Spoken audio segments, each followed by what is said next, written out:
in Xanadu last week, Xanadu's landlord was laid to rest. A potent figure of our century, America's Kubla Khan, Charles Foster Kane. Okay, retro go. Let's go.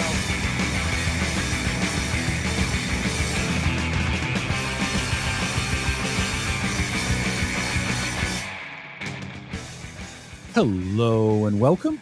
Welcome and hello. This is Wait, You Haven't Seen? It's a show where we talk about movies, and specifically, we talk about a movie at least one of us has never seen before.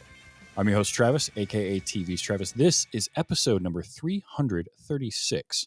And our movie this week from 1941, widely considered one of the greatest films ever made, we'll see if that holds up or not, is Citizen Kane. And here to talk with me about it, I have the dad, Phil Rood.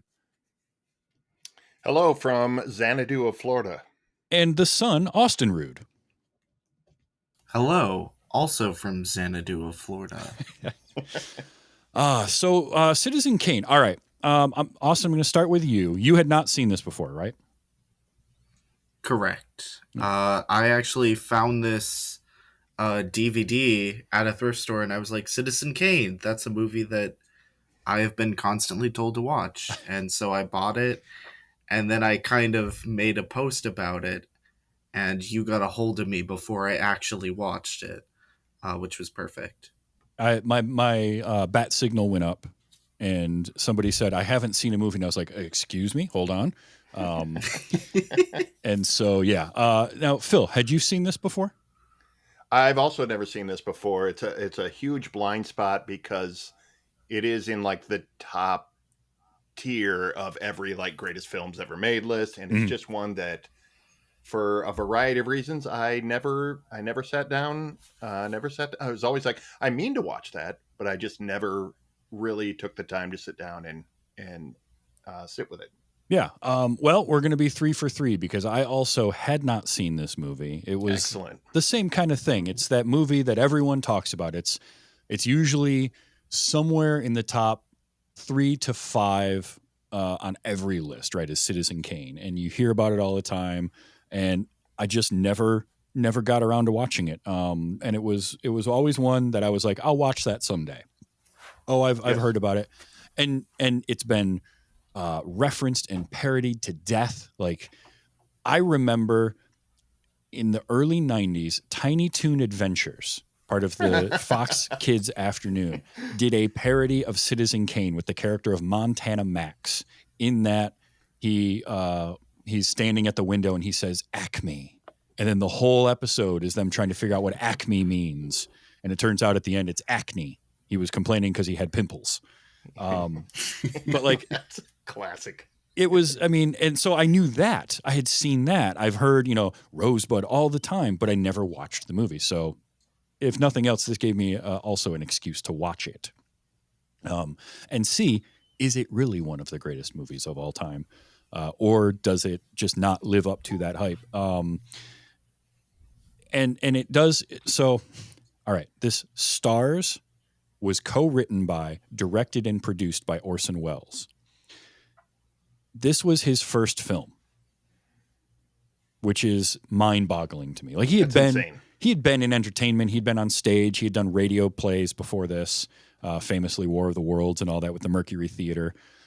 But this was his first feature film, his first time directing. And I love the opening of this in the RKO pictures. That was just great to see.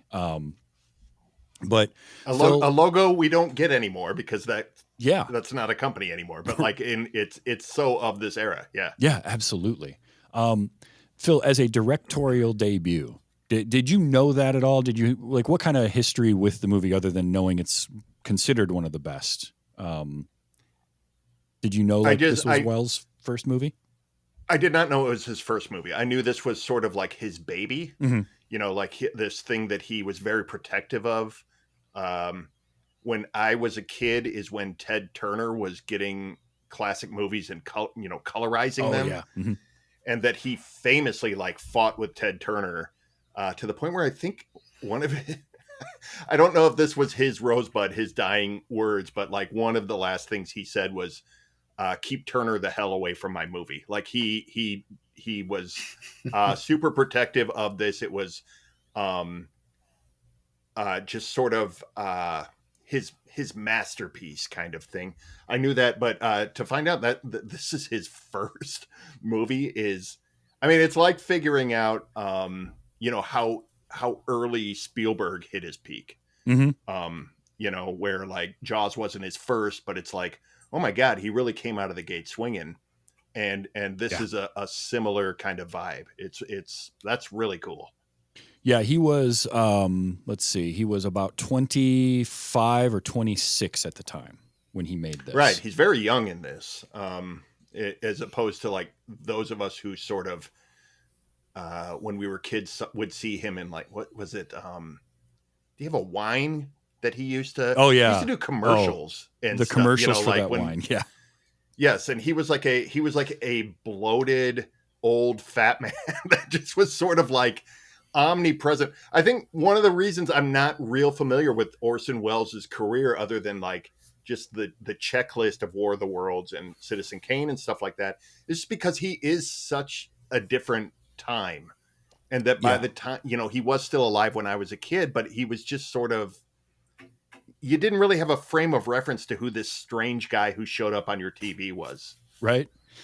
Yeah. I mean, most of my memory of him is stuff like that. Or, I knew he voiced Unicron in the Transformers animated movie.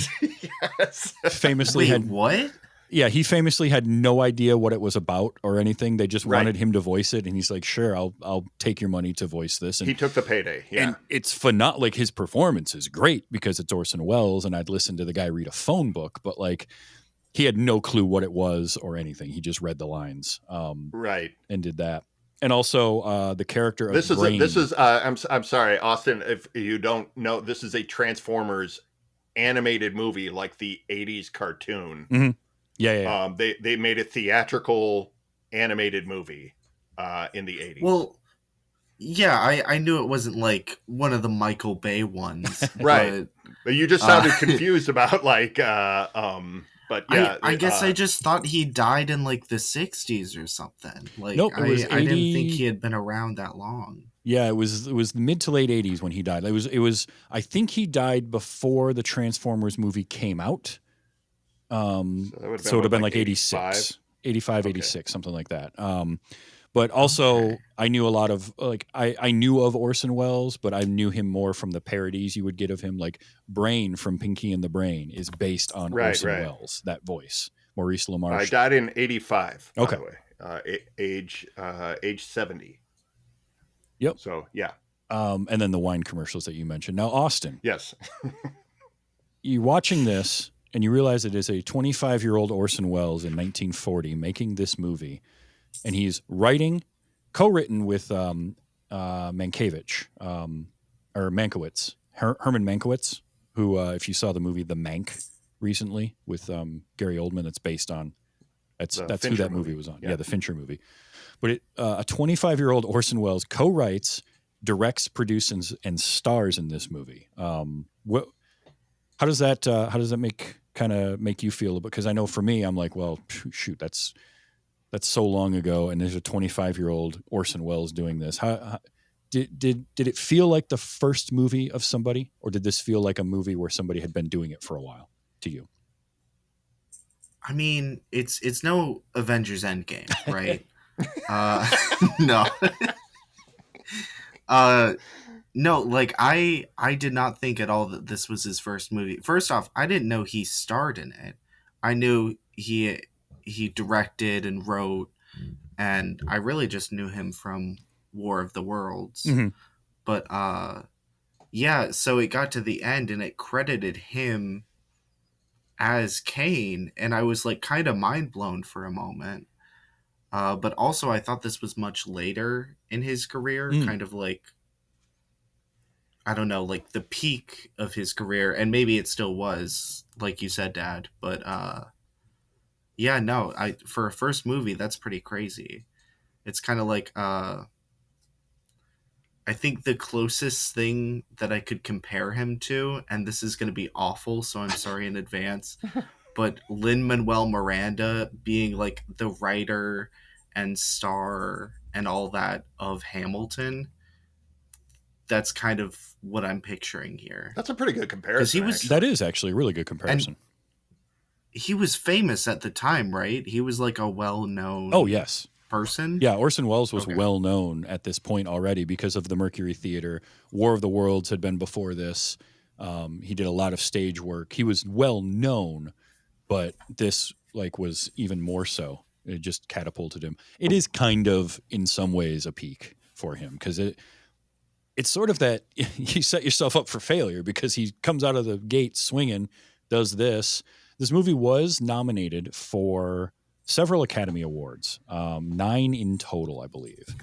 So nominated for Best Picture, Best Actor, Best Director, Best Writer for Original Screenplay with Mankiewicz and Wells, Best Cinematography, Art Direction, Sound, Film Editing, and Music. Amazingly, out of all of that, it won one. It won one Academy Award. And that was, I believe, actually, what did it win for? Nominees? It doesn't say. Oh, it won. No, it's not telling me.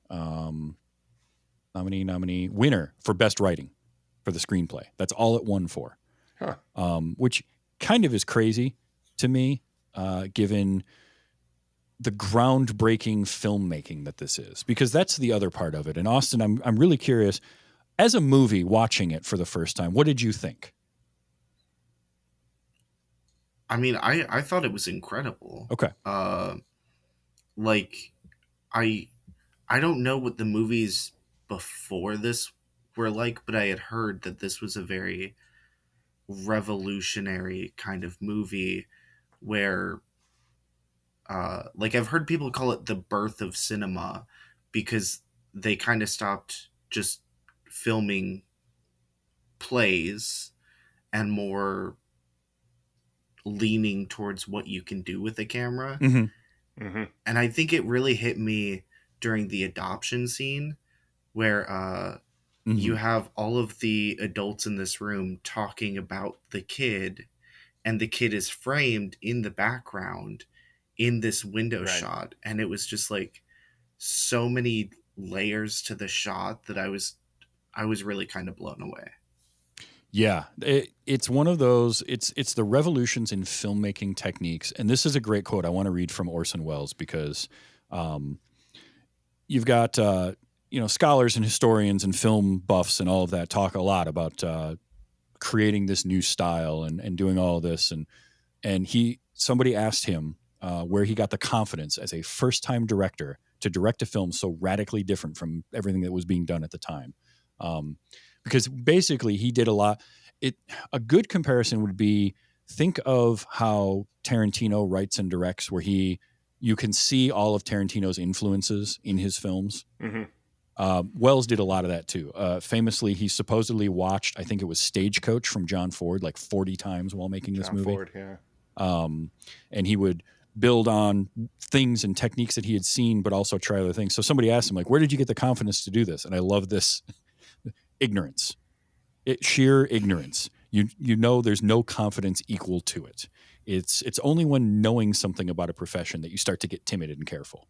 He just didn't know any better and went with it. And then the cinematographer that worked with him, which was, let me find his name because it's I want to give a lot of credit here because the cinematography in this movie is unreal. Yeah, I don't know who it is, but the guy's a genius. Greg Toland.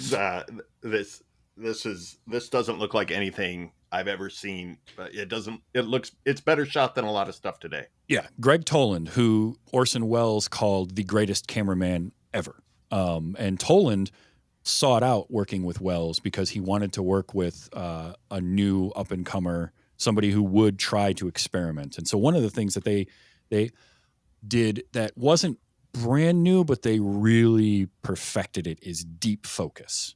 And one of the things I love is there's so many shots in this where, in deep focus, a lot of that you do with a small aperture, lens, and then you jack the lighting way up, and you light everything super bright, and then everything is in focus. And I love so many shots in this of like when Kane is giving his address when he's going to run for office, and he's at the podium, and there's that big poster behind him. I mean, just iconic shot, and it's all in focus.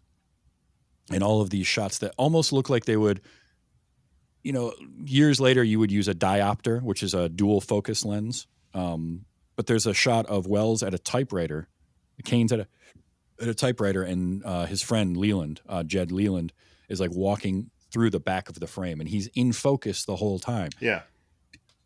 I cannot imagine sitting in a theater in 1941 watching this, how my mind would be blown by something as simple that we look at as simple today, but is just something you wouldn't have seen. And to your point, I don't look at it as simple today, though, Trev. I sat on my couch this afternoon and was blown away by that. Like, I'm like, the depth of focus and field on this movie is, I have a note that just says depth of field is off the chain. In every scene, it has multiple points of focus and multiple layers. Yep. Stuff that's completely in shadows and then light and then shadow again. This movie is incredible. And the lighting. I don't know. Go ahead. I don't know if it's like as technically difficult as that, but what really stuck out to me was there's like a talking scene in someone's office, and you can see half of the shot is just reflection off of this almost glass-like desk of the rain outside the window in the background. It really was crazy to me. Yeah, framing of so many shots and reflections and mirrors. There's that great shot of Kane walking past the mirror. Yeah. And it's like mirrors on either side, so you get that infinite mirror effect. Like infinite, yeah. Just gorgeous. It's amazing. And the reflections are also in focus. Yeah. They get the lighting gets off. It's just this every scene, every shot of this movie was a piece of art. I've never seen a movie that captivated me visually as much as this one. And then to think this movie is 85 years old. Yeah. Like it's it's incredible to think about. Like he was doing these things, and him and Greg Toland, and the lighting of everything. It's so cinematic looking. There's so many like high contrast, these harsh shadows or transitions. I loved like transitions into flashbacks where they would have somebody in the frame like Leland, and then the lighting would change so the background all dropped out and was black, and he stays lit, and then we transition. And I just loved that. Things that today you would do very differently because it's all done in camera back then. There is no after effects, there's special effects, but there's no post visual effects that you can do at that time. Very few in this movie. Yeah. The other one I liked was that you never saw the reporter's face. Yes. The reporter who's trying to find, they always kept him in shadows or the back. He is 100% the audience surrogate.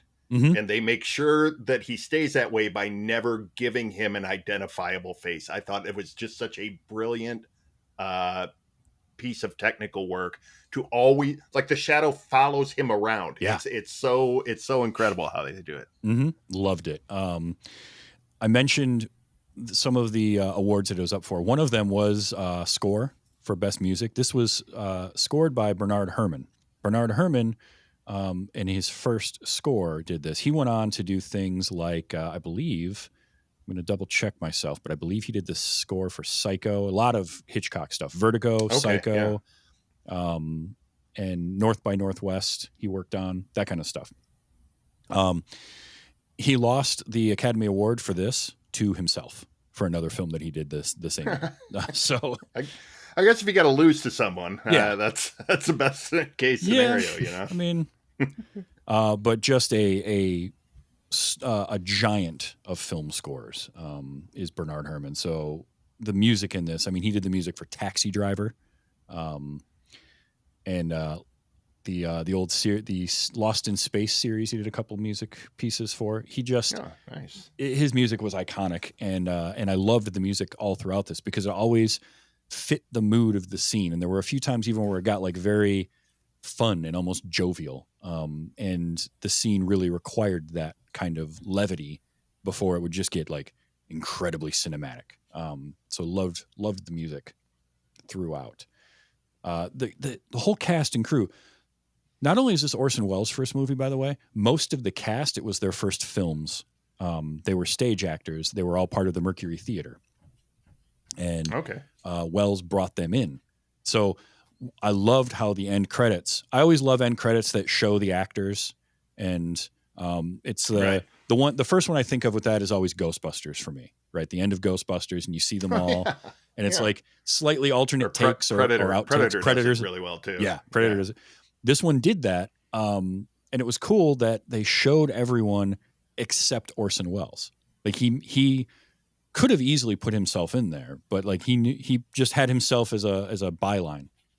You know, Charles Kane at the bottom of it, Orson Welles, and really showed everyone else. I thought that was really cool. But it was amazing that that's all their first time acting on film from almost all of them. Was this Orson Welles' first screen acting role as well? I believe was this his first directorial. I know it was his first directorial, and I believe it might be. I am going to double check myself. So he had, let's see, short TV series. He might have been like a background. I know he had been the narrator for Swiss Family Robinson the year before that. All right. But this was his first like starring role and major role. He's credited as Keystone Cop with a K in a movie called Too Much Johnson from 1938. Okay. Don't know much about that.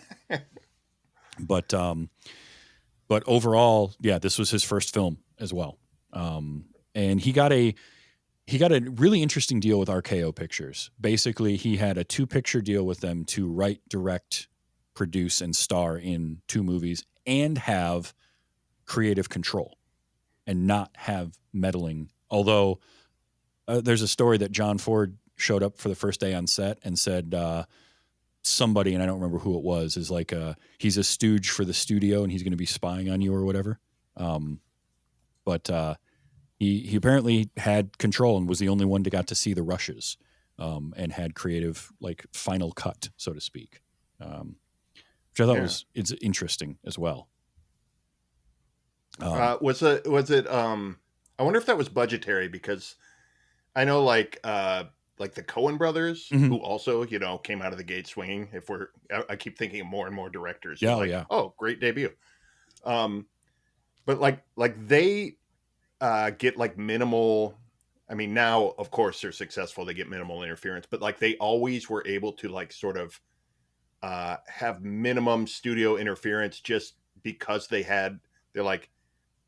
They weren't asking for a ton of money. They were just like, this is what I need to get this done, and I'll deliver it to you on time and whatever. And they just sort of got this reputation of like, yeah, that's fine. That's fine. Go do whatever you want, kind of thing.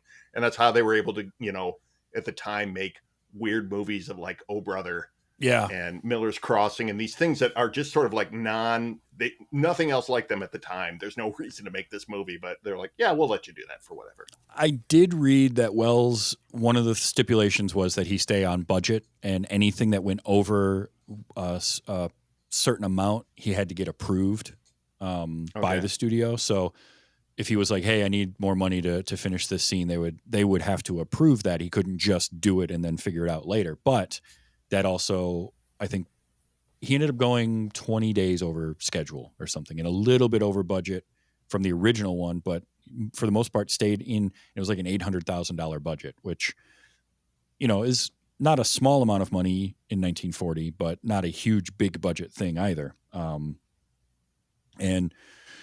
the interesting thing is, for as lauded as this movie is now, it bombed. It was not popular when it came out. And it really didn't gain traction for a little while. And some of that was because of William Randolph Hearst, who is a major influence on the character of Charles Foster Kane, was reportedly very angry and made it difficult. Like he would not allow any of his newspaper publications to review the film. It wasn't until Wow. It's a real Kane thing to do. Yeah, real. Who knew rich guys were so thin-skinned and Right? and just a bunch of crybabies, really. This movie will not play at the opera house I built for my wife.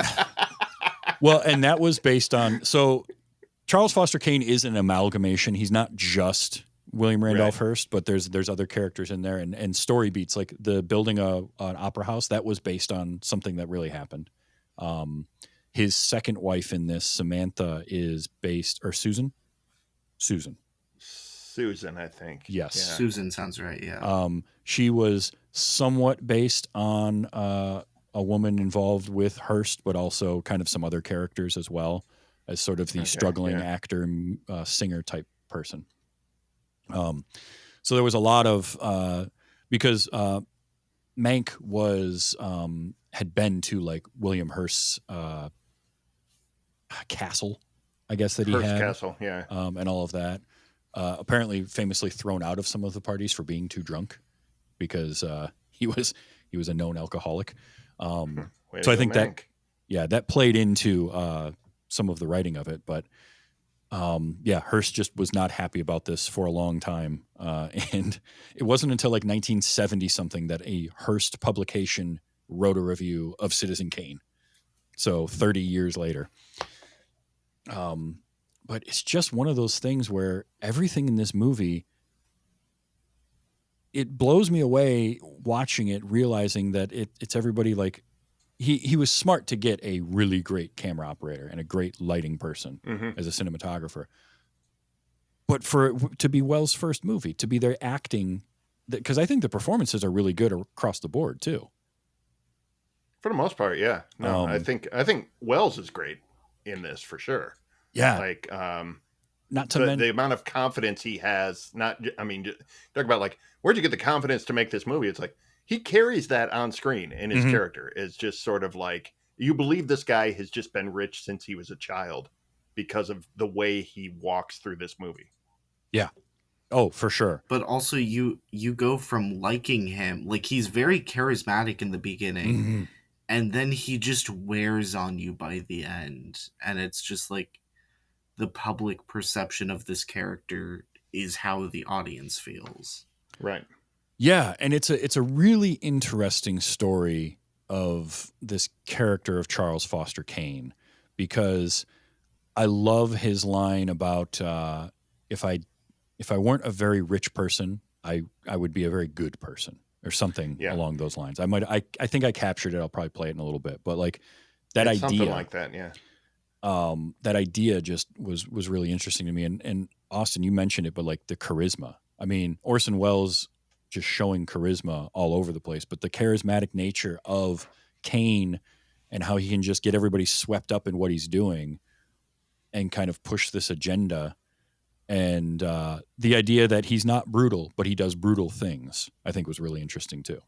And then over time, his ego starts to build on itself, and everything collapses under the weight of that at a certain point, because he just can't get out of his own way. His idea of needing more, and the money wasn't important to him. And I think that's a big thing with the character. He had the money, he had the means, but he didn't care about having money or getting more money.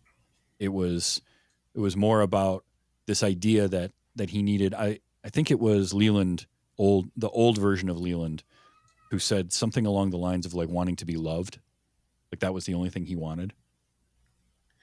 Like, yeah, I think if you're sold by your parents, that tends to be a big void you're trying to fill for the rest of your life, which is, I think, what makes this movie a tragedy, because you don't like him, but you see how he got broken, and you see how he ended up where, as opposed, like, what the thing I kept thinking of watching this was newer versions of this, like There Will Be Blood or Succession on HBO. Yeah. But the thing that makes this a tragedy over, like, There Will Be Blood is just like more of a character study, and Succession is almost like a satire or a comedy.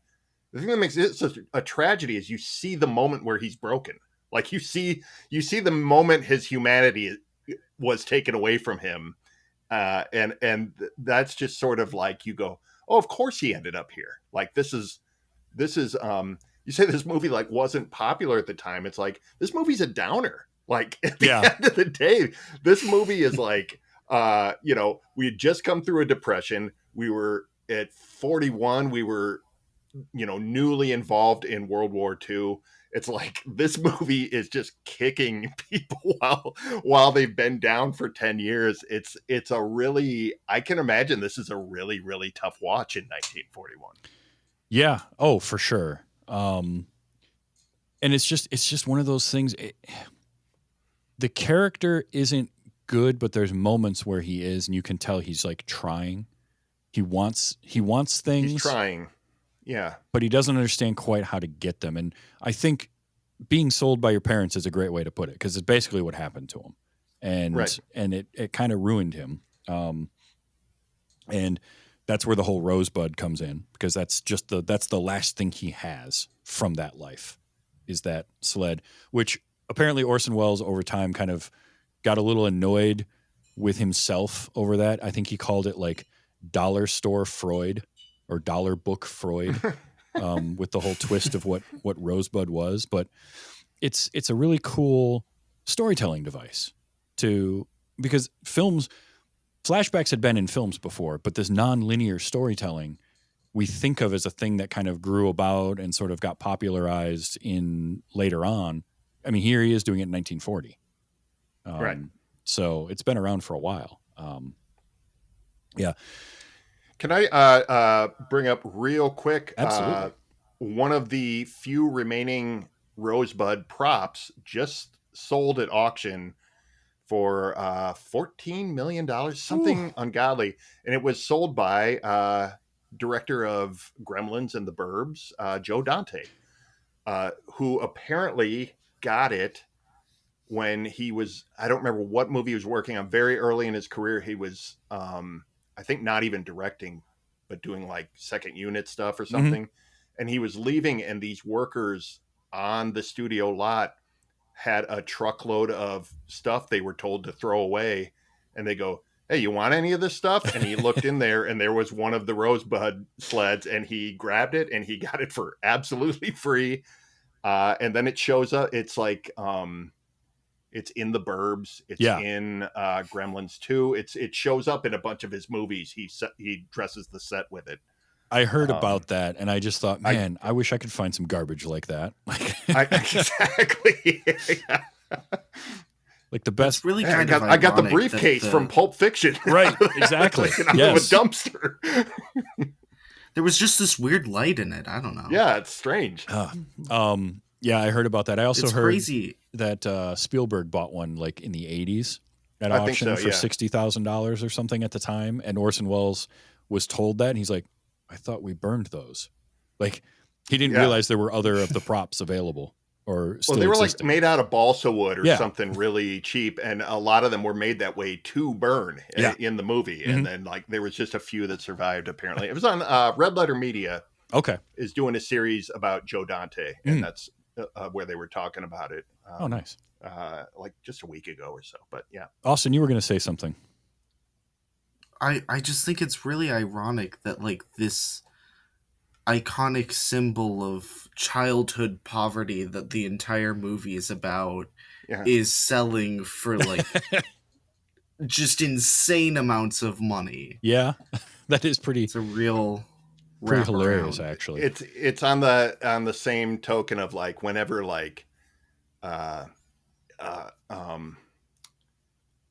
what's his name? Gilmore from like Pink Floyd sold his guitar, or George Harrison, like these famous rock and roll history, and they're always bought by CEOs. And it's like, this is not for you. This made music against you. Like, and they're always bought by CEOs and corporations. And it's just sort of like, it eventually it turns on itself, Yep. Yeah, absolutely. One thing I love to do in movies, because it's always fun to do with these older movies, is adjust for inflation whenever dollar figures are mentioned. Oh yeah, I wondered about that. It fascinates me. So the scene where Thatcher shows up at the parents' house in Colorado, the boarding house, right, and they're signing the papers. First of all, this whole scene to me was fascinating. Number one, his mother is played by Agnes Moorehead, who this was her film debut. She is more known to me as Endora from Bewitched. She was Samantha's mother in Bewitched. Samantha's mom, right? Yeah. But she's the mom, and she runs things. It's Ma Kane's boarding house, right? And the dad is just kind of there because she's making the decisions. Everything was left to her. This claim for gold or whatever it is.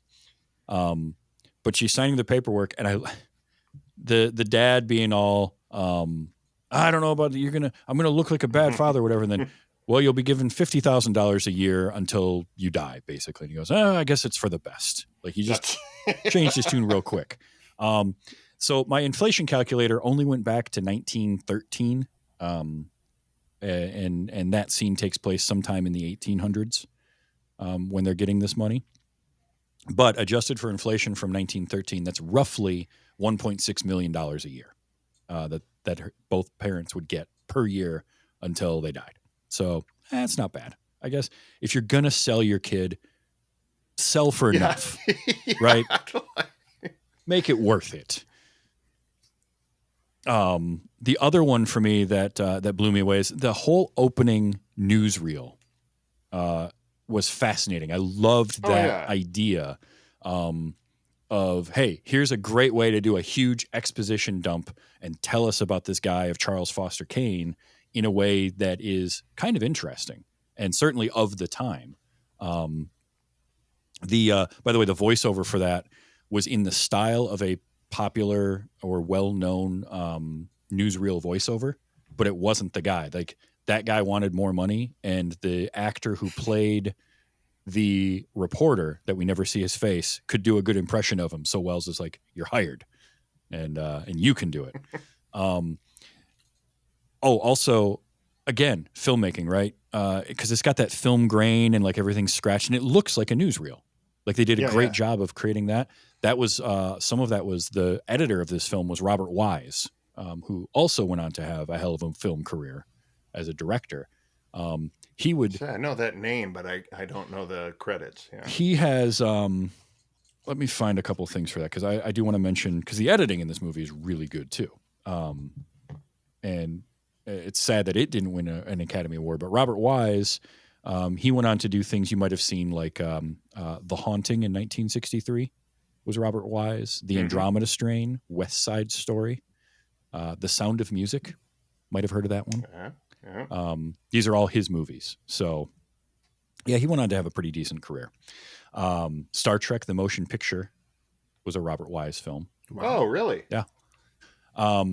A few of the things he did that I found fascinating for that newsreel from an editing standpoint was, number one, just cutting it together, he said, took a while. Not as long as the another scene I want to talk about, but he would take the film negative and like run it over the like concrete to scratch it up, or take a cheesecloth with sand inside it and run it over that and create that film scratched look to it, which I love old style techniques of doing things like that. It's like nowadays it would just be a filter that you would run over it in your editor. Right. And he's like, I got to figure out how to do this, to the point, and it worked so well that there were theaters that were calling RKO Pictures complaining that the film was bad and they wanted a better print. They got bad stock. Yeah. It's like, no. I did think that was what the whole movie was going to be for a moment. I was like, oh, what did I sign on to? Nope. It ended up being a little bit better than that. But I really, really like that. However, in there, they mention that Kane built the Chicago Opera House in 1916 for $3 million, which is nuts. Just for inflation alone, that's $89 million today. And that doesn't take into account real estate or costs changing over time. So you can imagine just how much money $3 million was in 1916 for somebody like Charles Foster Kane to be able to just, I'm just going to build an opera house. I'm going to build an opera house for my wife who can't sing. Yeah. Yeah. It's, the level of wealthy that Kane is portrayed to be in this movie is really your sort of Jeff Bezos, Elon Musk level of wealthy. Well, that's the thing that really stuck with me here, is that this guy is the equivalent of our modern day tech billionaires, who also dabble in media and all these other things, and also strive to have a lot of influence over people. And it's just one of those things that I think the hardest thing that hit about it was like, oh, this thing we're dealing with isn't new. It's running more rampant, I think, but Mhm. it's like this has always been a thing in a society that has runaway rich people. Yeah. So it's I don't know if I find it reassuring or terrifying that we've not fixed this problem, but it is one of those things. And also just like the idea of the out of touch, um, rich elite who want to fix things for working people. Like that's a thing too. And it's even well meaning, but only up to a point, because the one guy talks to him about organized labor coming in. Mm-hmm. It's just sort of like, you're not going to like this. And it is just, it's not really, they don't dwell on it too much, but it is just sort of like, yes, this guy is for the working man up until he has to start paying them out of his pocket, or up until he doesn't have all the control over it. And it's just sort of like I'm not trying to get super political on your podcast. It's hard for me to watch this movie without the politics of today No, absolutely. laying over it almost perfectly. But the thing I found also just brilliant about that union thing is, like, in the beginning, when he's a child, he's having snowball fights and reenacting like the Civil War that just ended. And he's like, Union forever. Yep. He's screaming Union forever. And then it comes back around like, no unions, please. And it's like different union, but it's just like I thought it was a brilliant tie into like what was lost in this process of him becoming Charles Foster Kane, the magnate. Yep. And just the way he's so disconnected from the rest of the world because of his status and his money, that he becomes a recluse because he just doesn't know how to do anything else at one point. But he's so idealistic in his young days. And there's the whole moment where he's talking to Thatcher about running the newspaper. He's like, I lost $1 million last year, and I expect to lose $1 million more next year. And at that rate, I can do this for another 60 years. Like, and he doesn't care. Did you run that through your calculator too? I did not, but I have to figure it's somewhere around 80 to 75 to $90 million a year probably that he's losing. Yeah. That's. I was just thinking, well, if he's worth 60 million, that's got to be like billionaire territory. Oh, definitely. With inflation, right? Absolutely. Like, I mean, it is literally like a comparison of like the richest people today. And the fact that he is just willing to run this paper the way he wants, right?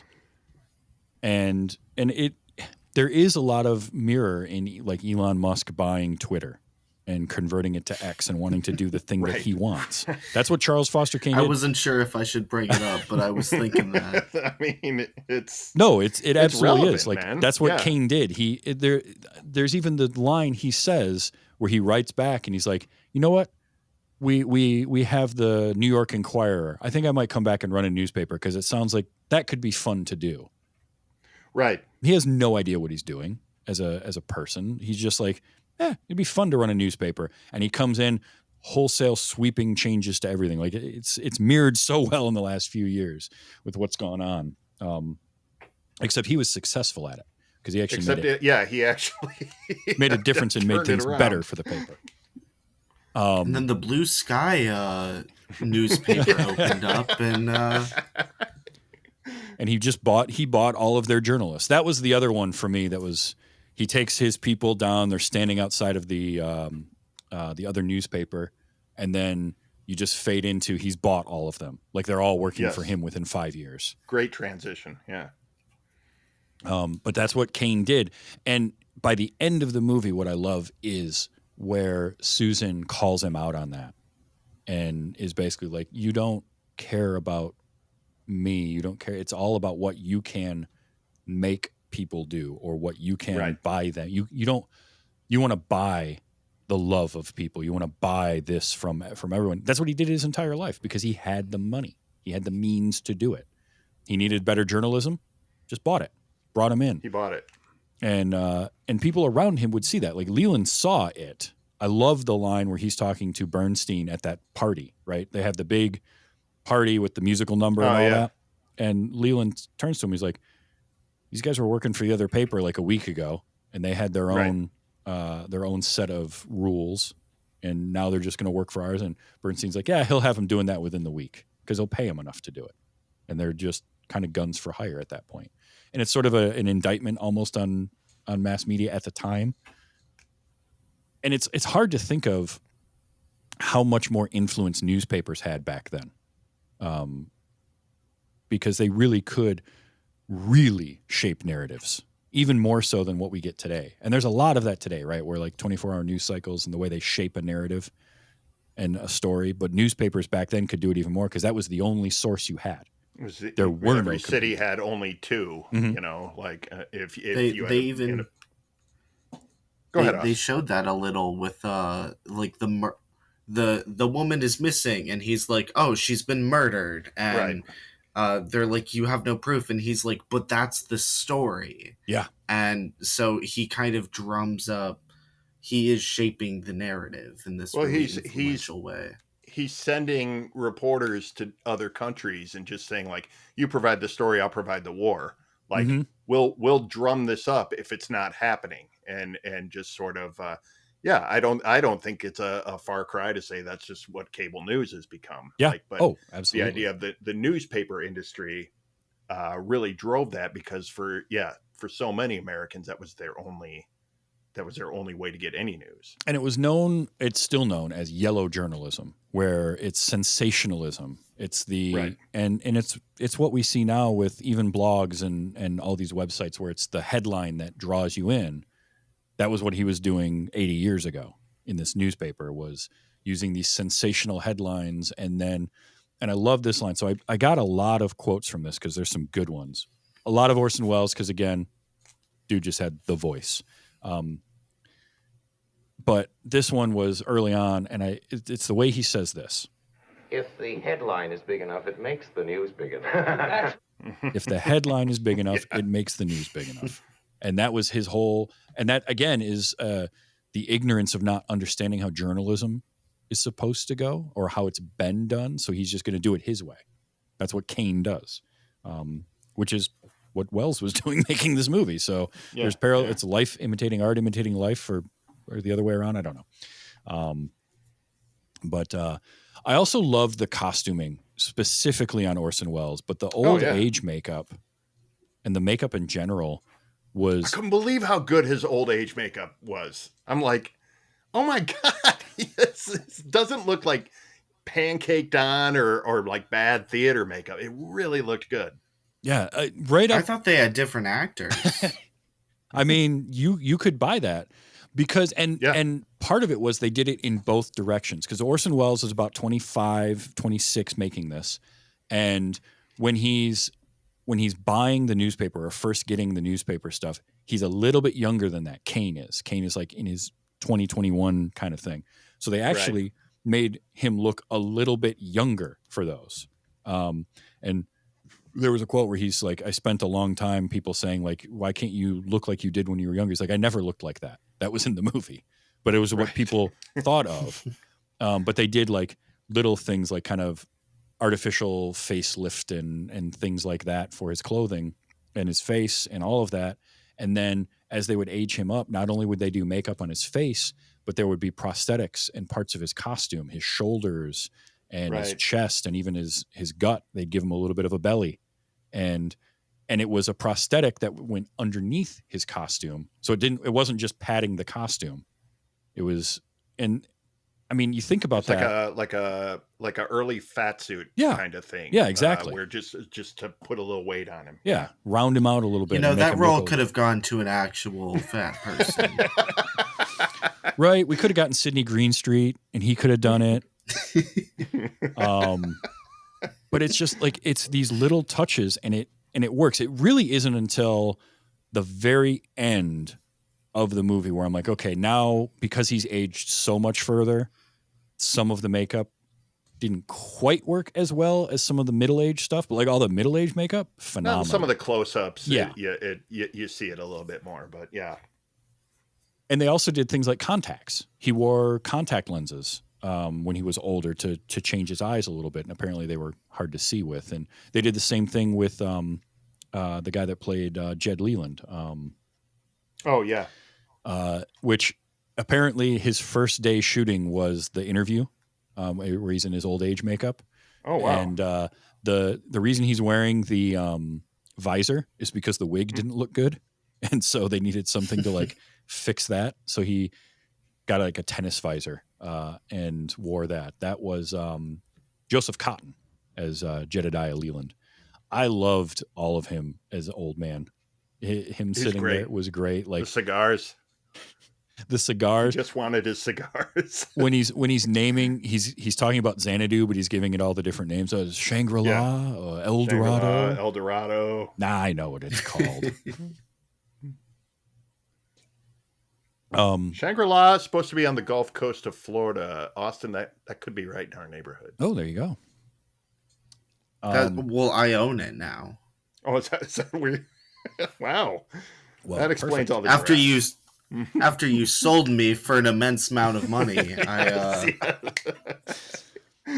long as it was enough, that's what's important. So some more Charles Foster Kane lines. Orson Welles. I liked. Oh, this was him talking about running the newspaper at a loss. You know, Mr. Thatcher, at the rate of $1 million a year, I'll have to close this place in 60 years. The smirk on his face delivering that line is so good. Not just in his face. Listen, you can hear it in his voice. 60 years. Like it's such a funny line reading, but it works. It so shouldn't good. Work, but it works. It's very Scrooge McDuck, right? Like I've got all the money and I know I have all the money and I can do this. And it's just real good. This was from the newsreel, but I liked this line. How did I find business conditions in Europe, Mr. Bones? With great difficulty. With great difficulty. Shots fired. I did like how he was like, I'm an American. Like, we get it. Mm-hmm. Yeah. Oh, yeah. Well, and the original title of the screenplay was just American. And it was kind of a big thing to make that the part of it, the point of it. So I thought I just loved that. And he's grilling that young reporter too. It's like, come on, son, be a little faster. When I was a reporter, it's like, wait, you were, you were never a reporter, Chuck. You just never. This one, okay. This is later on in the movie, but it was a great exchange between these two because, again, everything in Kane's life fell apart and it's all his fault. And that's one of the things I really like about this whole story is he has everything, he loses everything. He still has all his money for the most part, but it's all his own ego and his own hubris that did it to him, whether it's his newspaper empire or building Xanadu and everything he was trying to do with that, but also all of his relationships, whether it's with his first wife, his second wife, his one friend. And this was the moment where that fully ended for them. Sure, we're speaking, Jedediah. You're fired. He just fires him on the spot while he's writing Jedediah's column. He's writing his notice for his second wife's opera debut because the guy just got plastered blackout drunk. He's writing his wife's bad review for his best friend who passed out in the middle of it. Yep. It's such a dysfunctional, like that just sums up everything about his whole like interpersonal relationship thing. It's all right there. It's all perfect. It's like he never finishes anything. He doesn't finish Xanadu. He doesn't finish really with a healthy relationship with anyone. No. the one thing he finished was the bad review for his wife. The one thing he should have left unfinished, basically. Mm-hmm. But yeah. I like this because here again, the younger version of him is idealistic and wants to do some good things. And this is when he, like, first night of having the paper, I think they've been up all night already. And he says this. I've got to make the New York Enquirer as important to New York as the gas in that light. And you believe him. Like Kane is believable in wanting this paper to be important, not just circulated, but important to people. And I kind of like that's that. what I'm saying. I think there's something like about him that is like it is the out of touch elite. The intentions are all there. Yes, the intentions are good, and he really wants to do good. He just doesn't really know how to connect it to people. No. It's really a great portrait of that. No, and then over time, part of that. Oh, go ahead. I was gonna say part of that reminds me of like the ignorance of youth almost. I say this as a 20-something. But like you think of like the hippie movement in the 70s where they all kind of went back to work for corporate America just shortly after that. Not all of them, obviously. No. Yeah, that was like in your 20s, you're like, oh, yes, let's fight the power, and then over time, it just the idealism of it, your morphs. Idealism kind of chips away. Yeah. It's a sad story. Yep, it really is, and he is in the position of having the ability to do all of it, but he doesn't know how, and then over time his ego just keeps growing and his fortune grows and he just loses touch more and more. This was just a fun laugh. And I love stage laughs. It's like those. the Dr. Evil laugh when they all And it's Wells doing just that one extra is perfect. Where like he's got to have the last one. He has to have the last one, yeah. His hubris his first marriage, he marries the president's niece. He meets her on a European trip or something because he goes on vacation. He comes back. And I love that scene where he comes back from his vacation because everybody's so excited for him to be back and they've got the big award to give him. Because, that's what the guy who has everything needs is an award from his people. An award for going on vacation. Yeah. And he comes in and he's all flustered and like genuinely, I think, is infatuated with this woman. And hands the notice of like, we're getting married. And he doesn't even know how to say it. He's just so nervous and flustered. And then he leaves.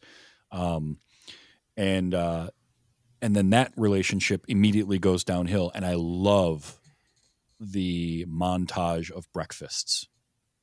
It might be my favorite scene in the movie.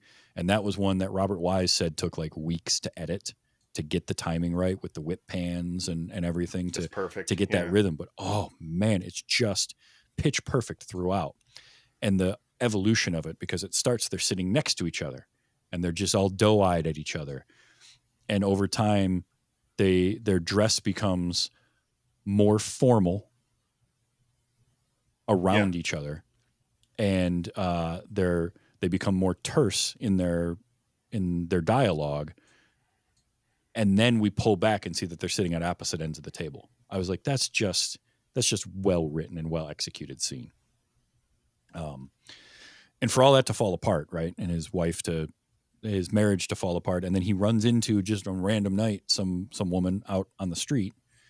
And that all came back to bite him. And how did you read the whole beginning of his relationship with Susan?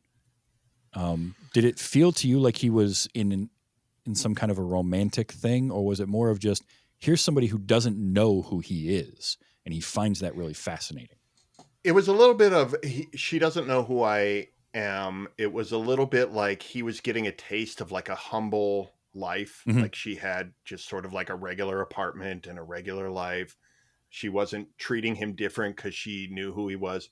But he also just read to me like a guy who was bored with his wife, and here's this young new. I mean, like, I'm 50. I've been married for 20, almost 23 years, and I know a lot of guys who have their midlife crisis the first time, you know, the girl at the coffee shop smiles at them. They go, oh, and they throw it all away, you know, and they make this big, you know, it just, it felt not that drastic, not that reckless, but it felt like a guy who was bored with his, you know, what we've seen of his life, you know, or his marriage sort of growing more stale and distant.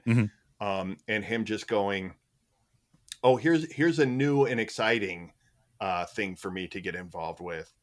And so like not understanding that this would repeat just on a bigger scale. Like what we see by the end of the movie is they're far apart in the same house. He's just repeated the cycle, but now they have more room to spread out and hate each other. You know, when they're shouting across that cavernous room with the giant fireplace, it is just the breakfast scene, bigger. And it's this guy who doesn't realize that he's the problem, and he's just going to repeat the cycle with the next girl. He's, you know, like this kind of thing. It's just, and it did kind of read that way to me. It's like, yeah, I get it. This is a new, exciting person who doesn't hate you yet, but this isn't the same as being truly in love with. Like, I never bought that he was really in love with her. Yeah. As much as it was just sort of like a convenient next girl for him. And I think that's, to me, why he never thought it would come back on him the way that it did. But we also don't dwell on like him spending a lot of time with her until we learn that he's been coming and going pretty regularly when he shows, because when she finds out, when his wife finds out and at his rally, and then it's like, she gets in the car, and I love that moment. Because again, there's the performance being really well from Orson Welles. It's a really good moment where he's like, what's going on? And she goes, I'm going to, and she just gives the address, and you see his face change. Like, oh, oh, there. Oh, great. Yes, I will go with you. my favorite is when he's like, this is all just, you're just being melodramatic. And the woman opens the door and goes, oh, Mr. Kane, come on in. It's like immediately his cover is blown. Yep. You can hear his thoughts of like, damn it. All right, fine. Damn it. Fire this woman. And it just, I love it because it gets worse every minute for him. First, it's like everything's great, and then his wife wants to go, and he's like, oh, yeah, okay, this isn't good. All right, but now you're blowing this out of proportion. Oh, Mr. Kane, oh, great, this isn't good. And then they get inside, and there's Geddes in the room being like, yeah, I did all this. Basically saying, yep, this is all me. I'm blackmailing you. Yeah. I'm blackmailing her. I'm blackmailing everybody in this room, and there's nothing that you can do about it. And then he responds with, I'm Charles Foster Kane. Like, yeah, I mean, that would be how Kane would respond. Yeah. You can't do this to me. I'm rich and powerful. Yeah. And Geddes is like, I can do it to you, and I am. And he did. And it ruined his political career before it ever got started. So, by the way, and his marriage. It is actually I think that's the moment where we see him start to not just be able to get his way. Yes. It's sort of the first roadblock, and then it's like he loses the election, and then he tries to start a standing ovation at his wife's opera debut, and nobody it is just this cringe moment after cringe moment, where you're just seeing this guy start to realize, like, I can't will my way into existence at every turn. It's almost sad. You don't want to feel sad for the rich guy, but it is almost like, you know, sit down, please, stop clapping. You know. All right, Austin, I've got a question for you. In the scene where Kane is doing his rally, that famous iconic shot, right, of him in front of the big poster, and then we see the crowd. Right. That was a great looking crowd, wasn't it? Did anything seem off on that crowd to you? I'm curious if you picked up on this, because I didn't know this until I was reading about it. I also wasn't paying too much attention to the crowd. I was mainly focused on the giant picture of himself that he had behind him. It was like almost comical how he's like talking about, I'm the man of the people. Yeah. Well, he has like spent so much money to put his name up on this banister. Mhm. But no, I didn't notice the crowd. But the crowd looked all right. Like it looked like a nice big crowd. Yeah. Yeah, but now I'm questioning it Yeah. because you're saying it like that. Well, the reason I say it like that is because it was a still photo.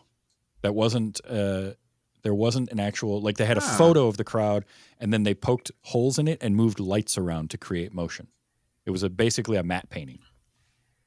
And that's really cool. That's cool. I loved that idea because I love matte paintings in films, especially old movies. I do too. They always just, most of the time I can tell when it's a matte painting, and that's fine. I don't have a problem with that. But this I didn't.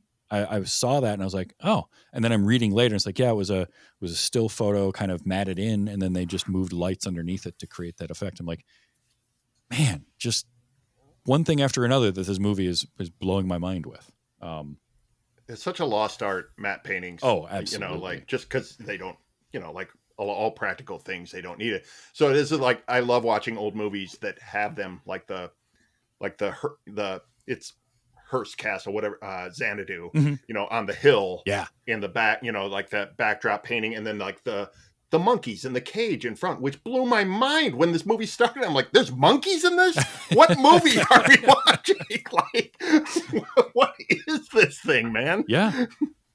I love, again, Kane, like always forcing things, creating his own narrative and making, and early on, he's able to do things like, he basically, the movie implies that he more or less got the Spanish-American War to happen.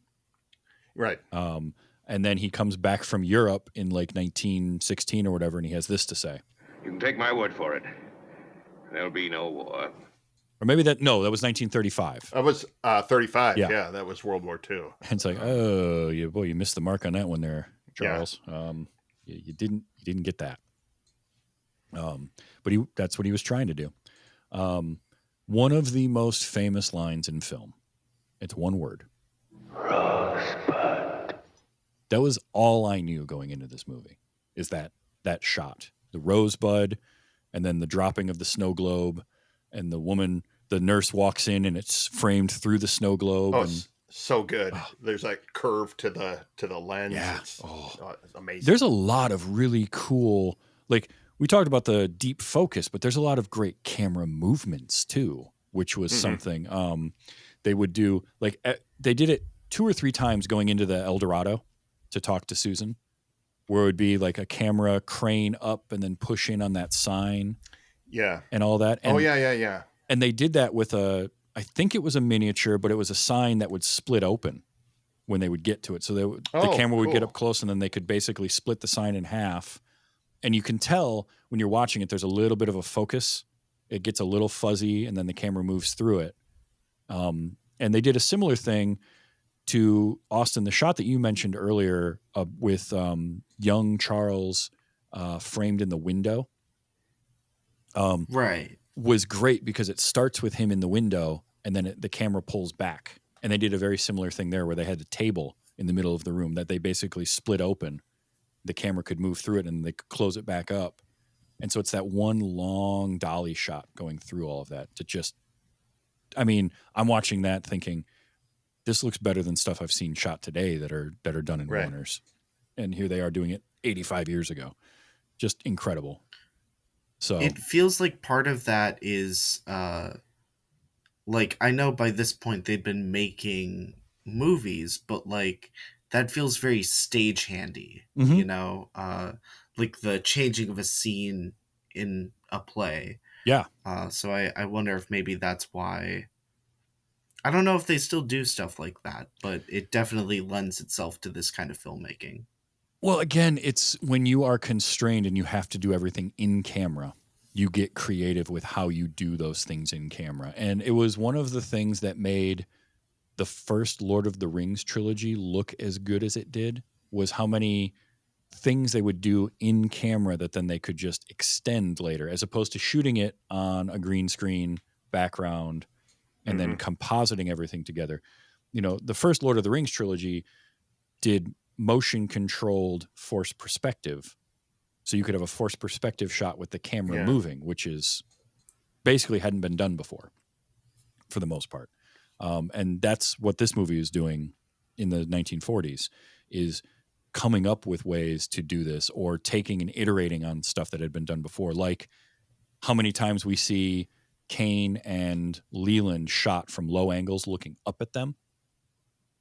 Yeah. Versus Susan or Bernstein, where the shot is looking down at them, and it's just Susan is literally always on the floor or laying on a table, passed out. Like it's just sort of like she has to be shot from above. And some of that is intentional because it's meant to show she is a quote unquote weaker character to Charles. Weak, but like that's the thing, Austin, you mentioned it at the beginning, at the top of the show, about, you know, just sort of the style of almost like filming a play versus cinematic language of shot composition. And that was something Welles picked up from John Ford, was the whole low angle, shoot up at your powerful characters, make them look bigger, and then shoot down at your weaker characters and make them look smaller. But it was just something that was, you know, it was still in its infancy at the time. So I just love seeing all of that. That's where I think he got that through the window shot too, was the Searchers, the John Ford. Oh yeah, I'm sure. The Searchers, which is, you know, also a great like through the door. Oh, I love that shot, but it just reminded me so much of that. So it makes sense that he got that from They had so during the big speech moment, we're kind of looking down as he looks up triumphantly, and then the immediate scene after he's been blackmailed and essentially lost everything, when he shouts that iconic line of "I am Kane," he's looking downward at the camera. Yep. From like the stairwell, I think, and it's like total defeat, even though he's trying to proclaim he is this great thing. Yeah. Yep. Which, by the way, Welles apparently injured himself in that scene pretty severely. Like, he fell on those stairs and had to direct from a wheelchair for like 2 weeks. Jeez. So, he got to lounge around all day. Right. Exactly. Lazy. You still have to shoot me from underneath. Right. Like, still got to do the low angle. Tall wheelchair. Yeah. I love this line because, again, this is showing the character, especially early on, at least had some sort of an idea of who he was. And it's, if I hadn't been very rich, I might have been a really great man. It's kind of an interesting take because he wants to do good. He doesn't know how to do good. And the idea that his wealth made that more difficult for him in a way. And I like the self-reflection of being like, if I hadn't been rich, I might have been a really great man. If I'm preoccupied with being wealthy or lack the real world experience to do like truly good things. There's a weird narrative about money that runs through this, and it all comes from rich people, but like who's the guy? It's the old guy. Bernstein, I think. Yes, Bernstein. You know, he tells the reporter, he's like, there's no trick to making a lot of money if all you care about is making a lot of money. I might have captured that too. I'm sorry. No. I'm sorry. But it just like there's a weird narrative that money is almost irrelevant to what kind of a person you're going to be. Yeah. And that if you're preoccupied with wealth, of course you're not going to really hit your potential as a human being, or something like that. I'm not going to claim that I cracked the code on this, but I feel like it's running through this movie. Mm-hmm. Absolutely. There's a moment where he's sitting with Bernstein and Thatcher, and Thatcher says something about like investing, And he's like, he's never made an investment. Right. And he says, yeah, you've only used money. You know, Charles, never made a single investment. Always used money To buy things. Like that was what money was for Charles. That voice is so perfect. Oh, I love it. To buy things. But it's that's so great. It's that idea that, like, for a lot of people that have money, the thing is to keep the money and to make more money, right? And at a certain point, you have more money than you could ever know what to do. It's irrelevant. Yeah. And for Kane, he didn't care about continuing to make more because he never had to worry about it. So he could just spend it.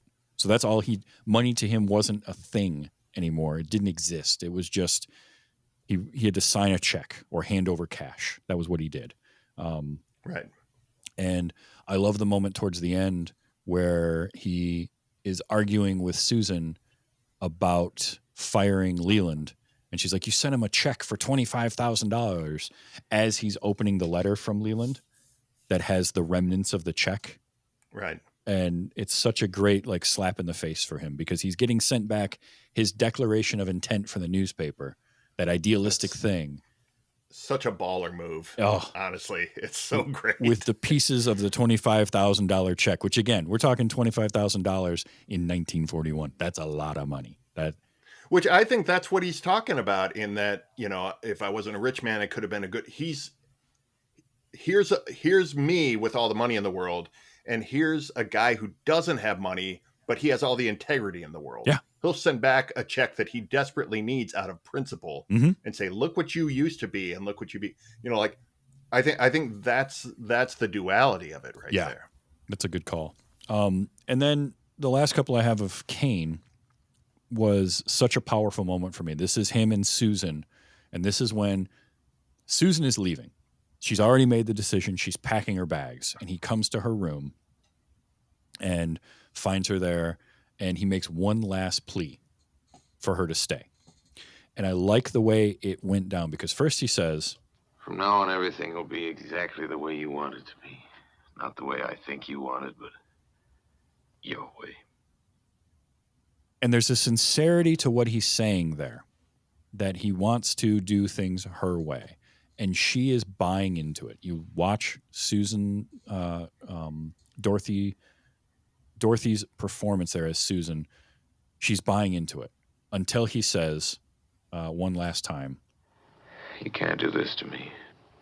And then her face drops because she realizes, oh, that little bit of sincerity I thought I heard, no, still self-serving. It's not about her. It's about him. It's the entitlement. Yeah. And that seals it for her. Her face drops just that little bit, and I'm watching it like, yep, she's done. She's gone. Like, any chance he had is over. And I loved that whole moment. I don't know how well that hit for you too, but Austin, what did you think of that moment between the two of them? Because I really felt like it did the roller coaster. It felt like he was sincere to a point, and then, he if he hadn't kept talking, he might have gotten away with it. It did, and I feel like Susan's character is so interesting in this to me because it's almost like she's grappling with the same thing he is, where she wasn't born into power. She wasn't born into wealth. She was gifted all this, but she doesn't really enjoy it. And earlier in the movie, there's this scene where she keeps doing all the jigsaw puzzles. Yes. And I don't know if you know a lot about jigsaw puzzles at the time or like the history of jigsaw puzzles, but they had a big boom, really 3 big booms in America. The most recent was the 2020 pandemic. Another big boom was when this movie was made during the mass production during World War II, and then also the Great Depression. So she is a character who grew up in the Great Depression, and she's surrounded by wealth and everything she could ever have, and she's playing with a toy that essentially cost nothing to make and would have been all that she had as a child. And so this is kind of her rosebud while she's in this palace, this stupid palace she calls it. And so I feel like she does what he on his deathbed was regretting not doing, and she got out. And so I really liked that moment for her where she realizes having everything I want isn't going to change how terrible this situation is. And she leaves him. I did not know that about jigsaw puzzles. That's really cool. Austin, that's a brilliant piece you just brought to this, because I didn't know any of that stuff either. I was just like Kane, making this all about Kane and being like, she's trying to figure out the puzzle of Charles Foster Kane. But like, it's like, no, it's so much better than that. That's a great thanks, man. Like that's an awesome read on that. I love that because it's true. It is what Kane is trying to do on his deathbed. She was doing it and got out. That's awesome. I love that. I should have known Austin bring his fucking puzzle knowledge in and just like body slam both of us. It's so perfect. What? You guys don't have obscure jigsaw puzzle history knowledge? That's crazy. No, but I'm going to brush up on my jigsaw knowledge for the next time you're on. So be ready. That's right. That's for the Saw franchise. Yeah. No. I have a few more clips. I got to play some of these because some of these are too good. Bernstein, I only had a couple, but Phil, you mentioned one already. Well, it's no trick to make a lot of money. All you want is to make a lot of money. It's kind of true. You have to start with some. That helps, right? Yeah. Like it helps if your mom was gifted a gold mine as a kid, and then basically sells you off and when you hit 25 you're going to get all of that, but if you've got the means, there is no real trick to making a lot of money if that's your only goal. I love when he gets the newspaper and they pull up in the horse and carriage and he gets out with Leland and they go inside, and then the second one pulls up and it's Bernstein and the other guy, and the guy says, well, there's no bedrooms in here, this is a newspaper building. And I just love Bernstein. You're getting paid, mister, for opinions or for hauling? It feels like such a New York response to that. You're getting paid for like opinions? New York cab driver before New York cab drivers kind of thing. And then one other Bernstein, and this, again, is sort of the complexity of Charles Kane, is he's talking to the reporter, and he's talking to him about how like Kane started the Spanish-American War, basically. And it was Kane's war.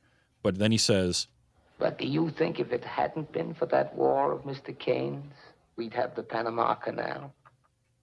So like he's trying to twist it to be like, yeah, but he did something good with it. Now, it still is a war that the guy basically started. But it's an interesting thing to think about. Do the ends justify the means? I don't think so. I don't necessarily agree with that, but it was a way for Bernstein to sort of soften the blow of like, he's not a bad guy. He just does a lot of dumb things. And I thought it was an interesting bit of mental gymnastics on Bernstein's part to play that. Leland just has a couple, but there's this one. Not that Charlie was ever brutal. He just did brutal things. Yeah, it's not much better, really. It's still... Same kind of thing, yeah. Yeah. It's a lot of people apologizing for him, is what I noticed. But they rode his coattails, so that's what they're going to do. Yeah, that's a good point. I also like Leland saying this. Am I a horse-faced hypocrite? I just want to start using that as an insult. I just want to start calling people a horse-faced hypocrite. We need to bring back more old-timey stuff like that. I really do, because it's very good. It's very good. I do like when he's confronted by Geddes in the apartment, and there's this exchange, just because this is Geddes understanding who he is. In case you don't know, Emily, this gentleman... I'm not a gentleman. He's not a gentleman. I'm not a gentleman. I'm here blackmailing everyone.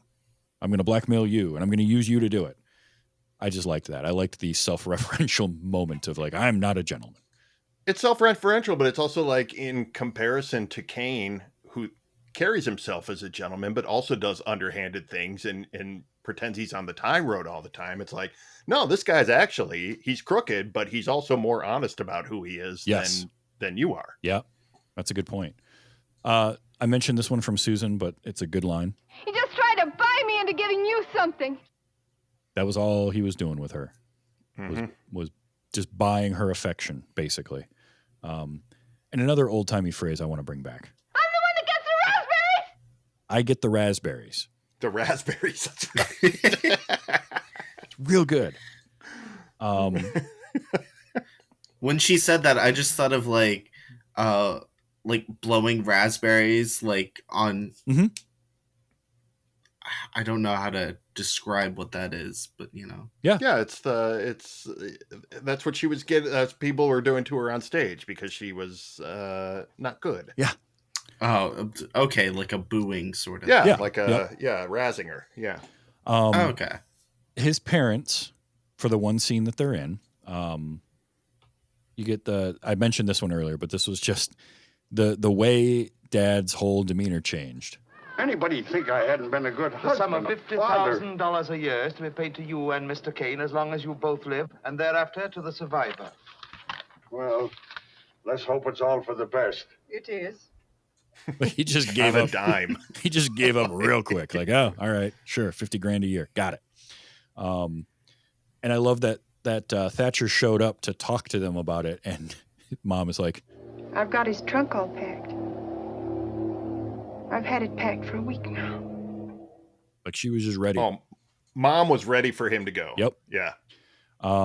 That scene, by the way, apparently for Orson Welles was a pain to shoot because it was shot on a studio stage, and his thing was it wasn't cold in there, so you couldn't see any breath.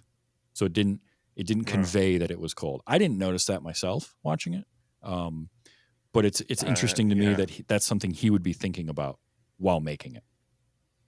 No, but there was this sound of wind blowing. There was. And I really liked that sound effect. It's like, I don't remember what cast member from The Hateful Eight said that like Tarantino kept that stage real cold. Mm-hmm. I can imagine. Because A, he wanted it to be authentic, and B, he thought they would shoot faster because they'd want to get it done faster. And they said, well, did you guys shoot faster? They go, no, he just put more coats on himself and kept doing multiple takes. Oh, that is such a Tarantino thing. That's just a microcosm of him. There's also in that scene, at first, when that first line is delivered where she's like, I've got his trunk packed, I've had it packed for a week, I'm thinking, man, she is just ready to get rid of this kid. Like she doesn't want him around. Yeah. But then as the scene evolved, and then we get the moment where he takes the sled and he like shoves it in Thatcher's stomach and tries to run away, and his dad, who to this point has been very jovial with him. He's the only one calling him Charlie, and he's right. And then he says, after the kid acts out, which this young kid is never met this guy before and is told, oh, by the way, you're leaving with him and you're moving in with him and bye, from his parents, specifically his mom. And then his dad reacts with, I'm sorry, Mr. Thatcher. What that kid needs is a good thrashing. That's what you think, is it, Jim? Yes. That's why he's going to be brought up where you can't get at him. That was a moment where I was like, oh, okay. So we're not going to dive into it too much, but apparently Dad's a little rough with the boy. And I found that to be interesting. And I feel like a more modern version of this movie might dwell on that more. Yeah. Yeah, probably. But I wasn't prepared for that moment to happen after, because I'm thinking, oh, she's just ready to get rid of him. And then I was like, but I kind of understand now. She wants to, it's a little bit of a motherly protection of her son if she's worried that the dad is hitting him occasionally. Yeah. Yeah, it was that, but it also almost read as a inconsistency, because it's like, oh no, he cared about not getting rid of the kid, so he loves the kid. Mm-hmm. And then it's like, oh, he beats a kid. And I understand that like abusive parents can do both. Yeah. But it just it initially read, oh, that's weird, because he turned on a dime on the money, and then he turned on a dime on how he treats the child. Yeah. Like it was a very back and forth sort of portrayal. It didn't like, I wasn't like folding my arms. Oh, this movie sucks. Right. Like it was such a minor part, but it gave me a weird read on the character. But that actually makes a lot more sense broken down like that. I will say, for me, that scene is made so much sadder when later on in the movie he slaps Susan. Yes. Oh yeah. And I don't know. I just feel like it's like, oh, mother protecting him, and then the dad was controlling. Now he's controlling in a way. Yep. I don't know. And her reaction to it, and her looking at him and saying, "Don't apologize. Don't try to apologize." Oh, for yeah. it." Right. And he's like, "I won't." That was heartbreaking. Couple more. I love in the newsreel where you get in the newsreel about Charles Foster Kane. You've got from one side Is, in fact, nothing more or less than a communist. So one group of people are calling him a communist, and then you smash cut right to He is today what he has always been, and always will be, a fascist. so here's Charles Foster Kane is a communist to some and a fascist to others. Nobody liked him, apparently. And yet everyone loved him too at the same time. It's very, very interesting to me to open your movie with that. And, also feeds into or kind of dovetails with what we were talking about earlier, where it's still going on today. You're still getting some of that with some of these figures today. Yeah. So that caught my attention. I also, again, these like old time things, right? Horse-faced hypocrite I want bringing back. But a thing that I don't necessarily miss, but I always find fun to see in older films and TV shows is phones, phone extensions, phone numbers. When the reporter hops into the phone booth at the El Dorado to call back and be like, yeah, I'm going to be going here next and whatever, because we don't have cell phones. And it was just the way he talks to the operator. Cortland, 79970. This is Atlantic City 46827. I love that. Yeah, the like Klondike 5429 or what, Pennsylvania 65000, kind of like these old extensions. I think way before our time, Travis, but like you see them in old movies and stuff, and you're like, I don't know what any of this means. It just sounds so cool, though. Well, it's great because basically the way it would break down, you have area codes now, and then area codes, and there are exchanges and extensions. And it's all born out of like the way the phone system was back in the day when you would have operators. You didn't dial a number and call somebody. You rang the operator who connected your phone call. And so you had to say like, yeah, I need to talk to Crestview 2295. And they would have their board, their big switchboard, and they would literally plug you into that extension and connect the call. I love that whole idea. And just the way they were worded, where it would be a town or a location, a municipality. And there might only be one in some cases. So that just good movie. Austin and I covered real early in our podcast is The Vast of Night. It's a Amazon Studios movie, and most of it takes place through phone calls and radio broadcasts. Neat. And one of the characters is a phone operator, and you actually watch her run in the switchboard. It's really cool because it's so old. Yeah. Just to watch a movie that portrays that.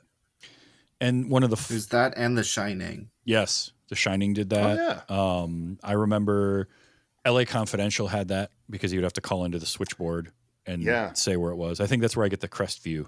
I think Crestview was a LA Confidential. Oh, yeah. Good.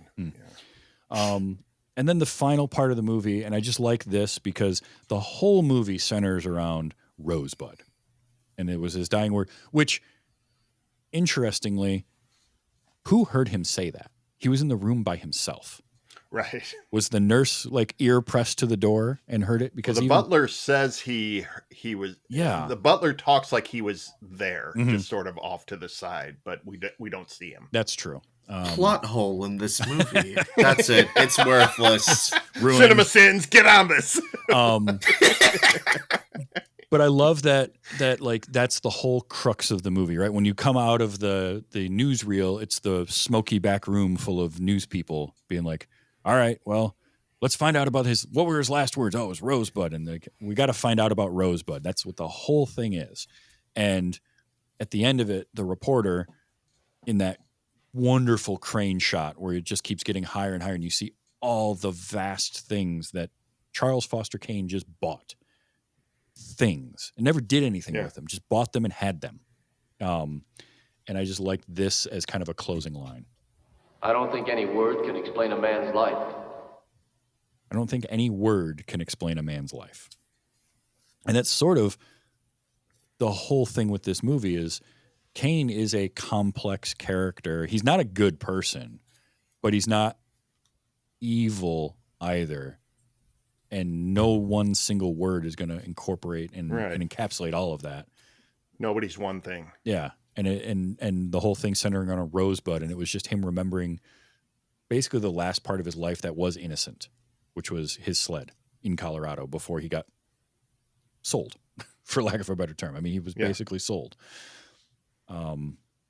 So it was really interesting to me to end with that. And I just love that shot. And then it fades into kind of a passover of just all that stuff.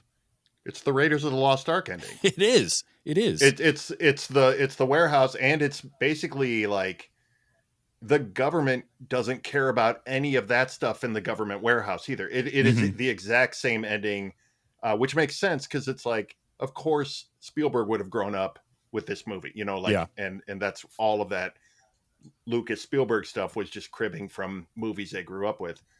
But yeah, that hit me so hard at the end, just that mansion full of crates. And I go, this is Raiders of the Lost Ark. And it even means the same thing as the Raiders of the Lost Ark ending. Yeah.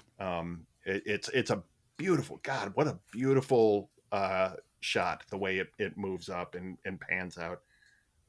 Again, I could just rant about the visuals of this movie for another 12 hours, probably. In a film full of amazing cinematography and gorgeous shots, that is one of the most amazing shots, is just what a way to end it with all of that.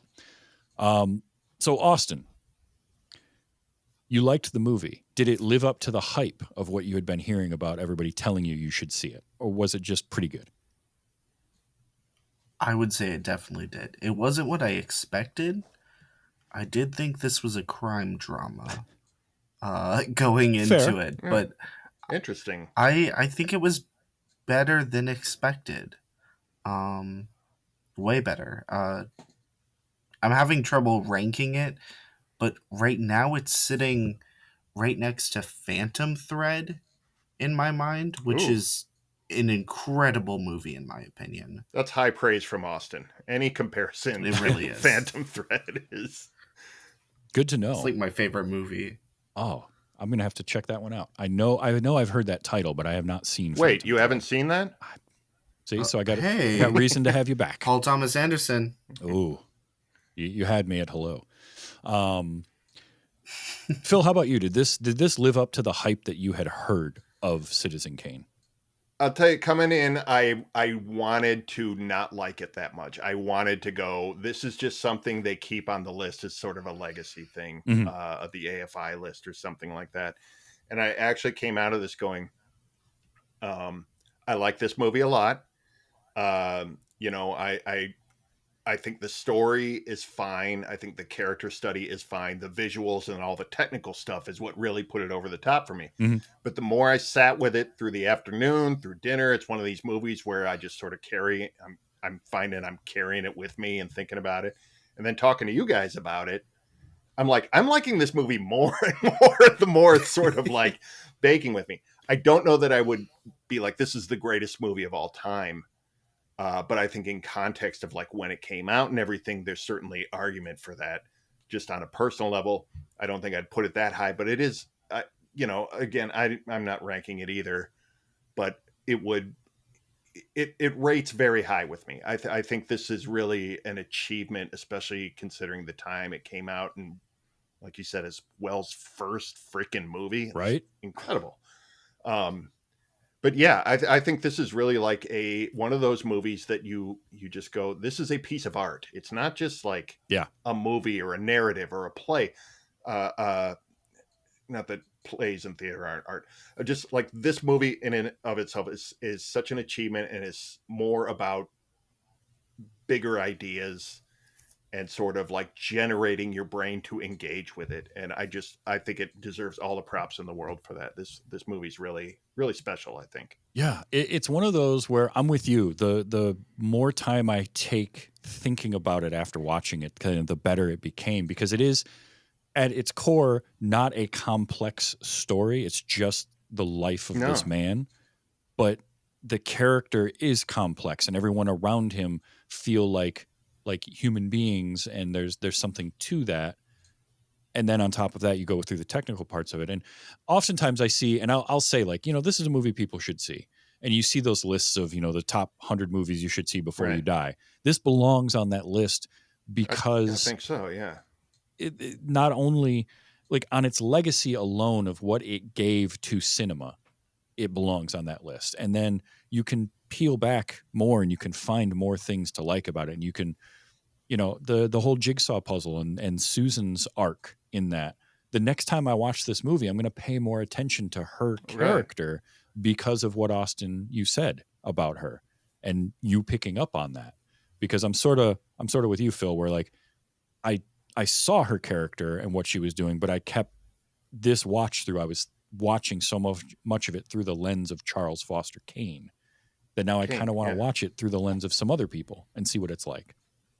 And then you just go to the filmmaking, just the things they were doing that weren't being done at that time, or not all done in one movie, mixing and matching and adding and iterating on all this stuff. Just the way they did it is phenomenal. So yeah, this one belongs on those lists for me. And the influence, you can see not just like the parodies that we pointed out. It's like, I'm looking forward to watching this again and seeing how many things I can go, oh, this wouldn't exist. Like, there would be no Mad Men without this movie. Right. Oh yeah. There would, like, and not to mention all the visual film and the technical stuff. It's just sort of like the influence this movie has had. Once you watch it, you realize like, oh, there's a ripple effect to this too. Like it's crazy. Absolutely.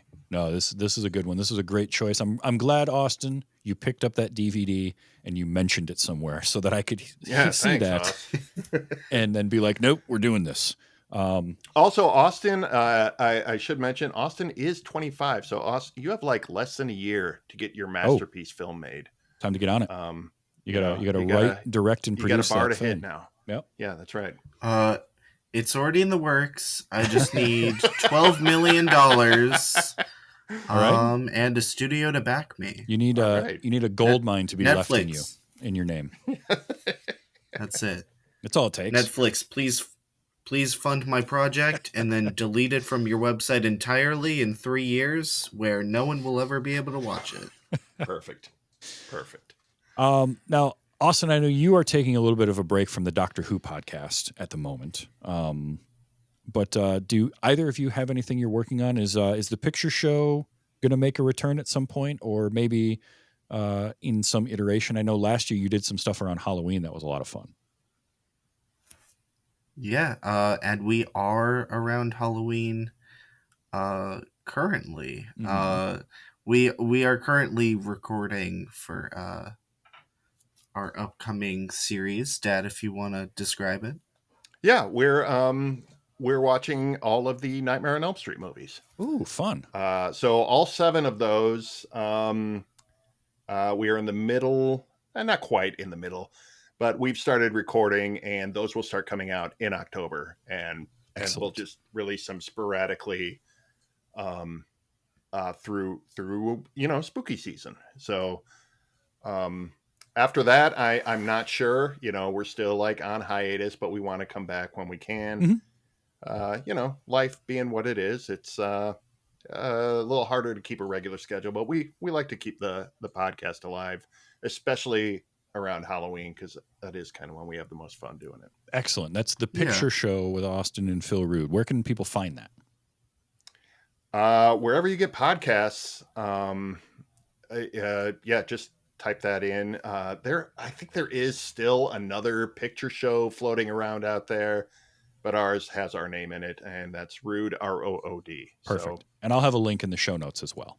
So there will be a link in this post to that. I love the stuff you guys do around Halloween.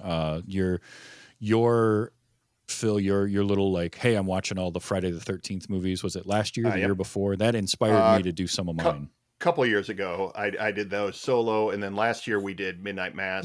That's Mike right. Flanagan's Midnight Mass So rewatch, where we talked about all the episodes there. And this year, Oz brought up Freddy Krueger, so we're so far having a good time with that. Excellent. And Austin, you were going to say something. I was just going to tagline it. The podcast of your dreams is back. That's right. Well done. I like that. If you like this conversation, I do this weekly, every Sunday night, typically 8 p.m. Eastern time, unless I have to adjust. And it's always mentioned on Blue Sky, Twitter, Threads, all of the social medias. I'm all over the place as TV's Travis. And you can find this show and everything that I'm doing on tvstravis.com, including just recently I was at DragonCon Live. That episode is now in the feed, so you can check that out. That was a lot of fun, talking about The Sandlot with a couple of teenagers. Nice. And spoiler alert, they liked it, which I was really glad to hear, because I was a little nervous going into it. You never know. 30-year-old movie set 30 years before that and a couple of teenagers watching, but they really had a good time with it, and they were a lot of fun to talk to. So definitely check that out. But yeah, I do the show all the time. And in order to do the things like the live at DragonCon, my patrons really help that out. So if you want to back the show, patreon.com/WYHS, or there's a link on the website to it as well at tvstravis.com. That helps me to do those types of things. You also get early access to episodes and my first watch diaries, which I am going to be starting Wednesday, and starting from the first season of Wednesday and doing those probably in the coming week. I'll get those started up. So definitely check back for that. That's patrons only to get those first watch. Those are shorter, but that's part of your Patreon. So if you can do that, those shorter episodes are cool. You had your Midnight Mass one. Oh, that was House of Usher. Yes, that I listened to, and those are fun episodes. Just so like the short little recap. Travis's thoughts. I think they're really cool. Yeah, I had a lot of fun watching Ahsoka, and finally checking that off the list. That was better than I anticipated it being. And now I'm going to go on to Wednesday, and then who knows from there. But it's a lot of fun to find and actually, check some of these series off that I just don't have time to watch otherwise. Yeah. So yeah, definitely check that out. But Phil, Austin, thank you so much. It's been too long since you've both been on. So it was great to have you both on once again. Thank you. Thank you. Yeah, this was a lot of fun. This is great. And definitely check out the picture show with Austin and Phil Rood. And hey, Austin, do you want to do the credits for this? I know our credits. That works. That works here. Yeah, everything was done here by TV's Travis and Phil Rood and Austin Rood. Excellent. Perfectly done. Until the next time, just remember to enjoy your movies and let's be excellent to each other. This has been Wait You Haven't Seen. See ya.